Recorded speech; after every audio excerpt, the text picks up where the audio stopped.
Hi everyone, it's Elsie here. Hope you're all well. So I've got a new Pinkfresh Studio video for you today, and this is part of the liquid watercolour video hop.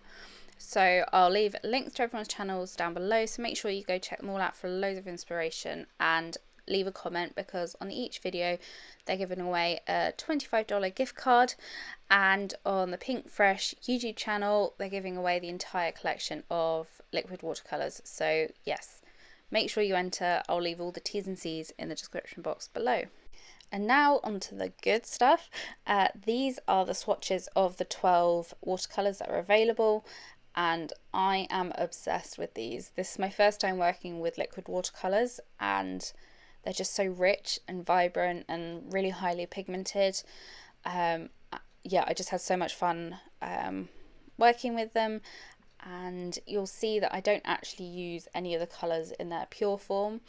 When I get painting, I actually ended up sort of doing a lot of colour mixing to match the Indigo Hills collection, which is one of Pinkfresh's newest scrapbook collection releases.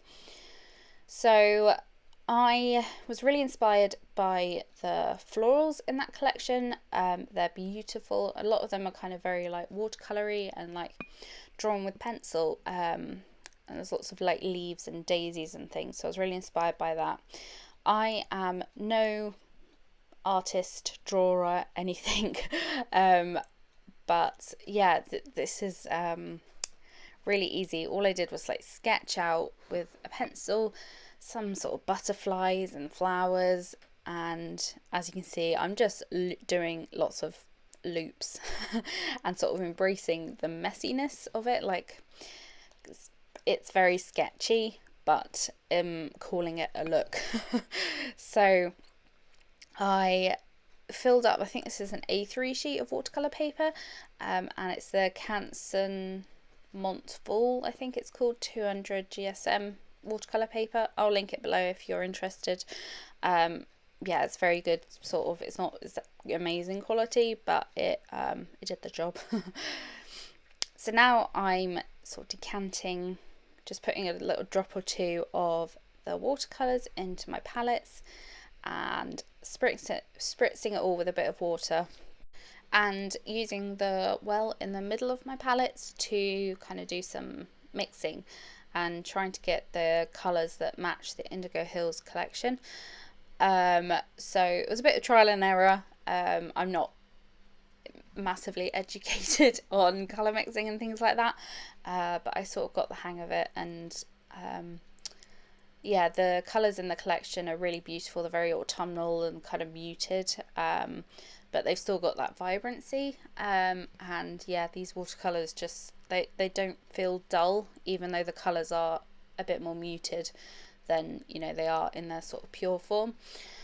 So yeah, I'm just getting a lot of colour variation and things like that, and just sort of playing around. Yeah, oranges, and like the orange in this collection, right, it's called Clementine, is my favourite colour. Orange has never been my favourite colour of anything, but it is so beautiful. It's like the perfect orange shade, I think. And it's really, really rich, and oh, sorry if you heard that, that's my dog sneezing. How very rude of you, Betty. Anyway, what was I saying? Can't remember. Anyway, I am basically sort of colouring in the doodles that I've drawn, not exactly neatly. I'm calling it a look, a deliberate thing, but yeah, I'm just not being totally accurate or anatomically correct with these sort of flowers and butterflies and things. I'm just going for a very, very loose watercolour look, you know, just dropping, you know, wetting the area that I want to put the colour on, and just letting the watercolour do its thing and mix and get all that lovely kind of watercolory goodness. It's really difficult for me not to like overwork it and try and get it looking perfect, because I know it dries back and you get a really different look, and it's actually better if you just don't play with watercolours. But I'm just going to slow this bit down for you so you can see what I mean. So I just wetted this flower, add a really strong bit of pigment, and look at it. It just spreads out and it just creates the most beautiful, like, sort of vibrant sort of texture as well. Some of the colours are granulating as well, which if you know what watercolours, a bit about watercolours, you know what that means. So that just adds even more texture. It's just beautiful.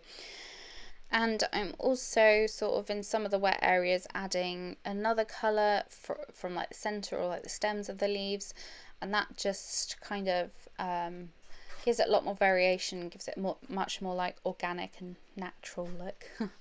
So now I'm just creating some ferns and sort of random leaf things. These are so easy to do. No skill is required, which I am proof of because I have no skill when it comes to this. But yeah, I'm just working on like a scrap piece of watercolor paper, and I'm going to cut these out so it doesn't, you know, particularly matter how they're arranged or if some work and some don't. Because the ones that don't, I don't use on my layout. Like that green was just totally the wrong green for this collection, so you know it's on there, so, but I'm just not going to use it.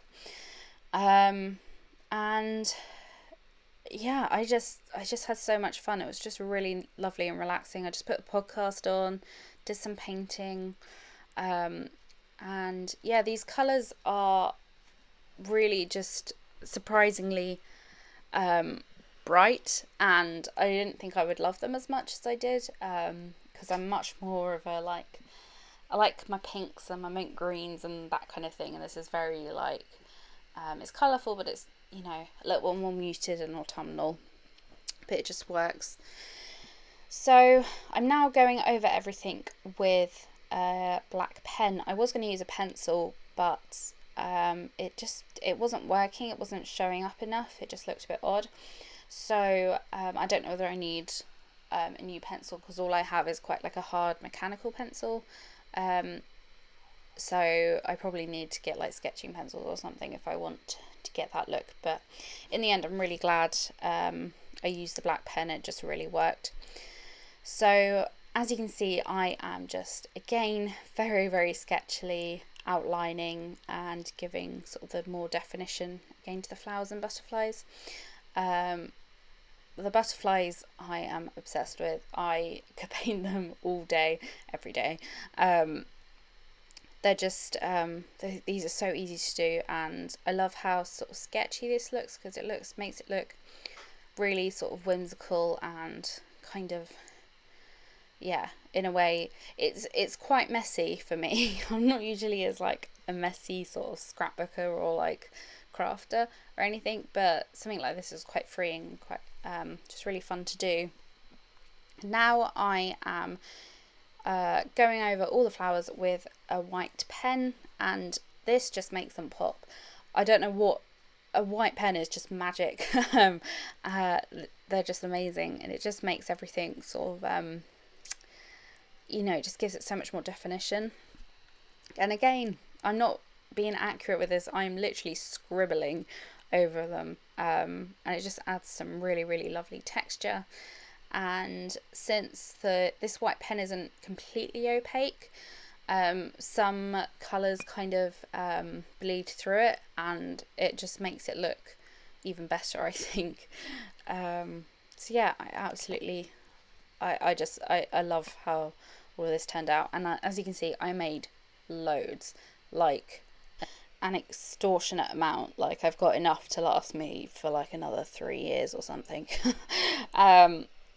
But yeah, I just couldn't stop. Just was having too much fun. And now I'm doing some embossing, and again this was inspired by all the gold foiling in the Indigo Hills collection. They needed something else, and yeah, this gold foiling just finished them off perfectly. So I'm just using a embossing pen. I think this is a Versamark or Versamagic, Versa something pen. Again, I'll link it below if you'd like. And just with some gold embossing powder, I'm just dotting the centres of the flowers and the little antennas and the butterflies, and yeah, it just adds so much shimmer and shine, and it's very subtle, but it just really, really works.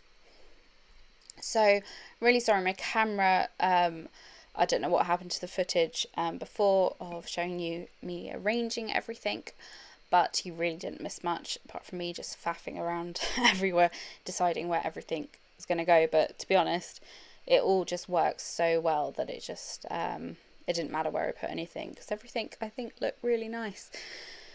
So yeah, I did fussy cut all of these out, which sounds worse than it is, but again, I feel like the theme of this video is me just being like, just be messy, don't care about it because it will turn out fine.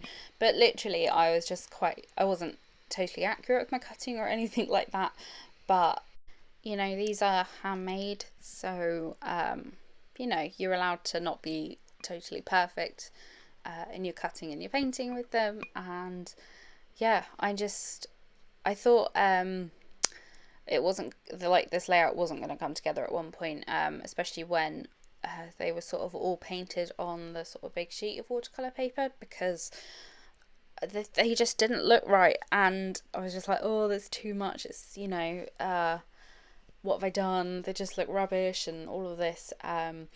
But once everything was cut out and I started arranging everything into sort of the clusters, it all just kind of flowed together, despite me sort of, you know, being a bit of a perfectionist about where everything went. But yeah, it's just, I love it. I love the colours, and I love how simple this was to do. It did take quite a long time, but you don't have to make, you know, an entire truck full of these embellishments like I did.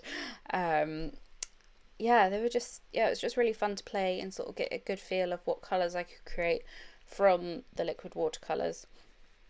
And yeah, I'm just popping everything up on some foam, which I think just adds a lot more detail and dimension. And I really didn't use much of the Indigo Hills collection, which I was not planning on doing, because I am obsessed with the Indigo Hills collection. It is just beautiful. If you haven't seen it already, just go onto the Pinkfresh website, it's linked below, and have a look at it. It's just, the colours are gorgeous. There's so many purples in it, which I'm very excited about because purple's my favourite colour. And yeah, I just felt like I didn't need too much more for me to add to it, so I just put chipboard frame around my photo, and I used that little ephemera piece, which is the cloud that says dream, and sort of made it look like a few of the puffy sticker hearts were sort of hanging from it. And yeah, I just felt like it didn't need much more. The flowers are really kind of the statement of this page. And yeah, I was just so inspired by the watercolours and using sort of the Indigo Hills as my inspiration. So I'm really sorry about the upcoming quality of the photo of the final page. I will upload better quality photos onto my blog, so you can click the link below for those if you want to have a look at them. But this is how it turned out, and I absolutely love it. I loved working with the liquid watercolours, and I really hope you're inspired to get painting yourselves. And if you don't have these watercolours, make sure you enter in all the giveaways. Everyone's channels are linked below, so you could pick some up for yourself. So yeah, thank you so much everyone for watching, and I hope you have a lovely day.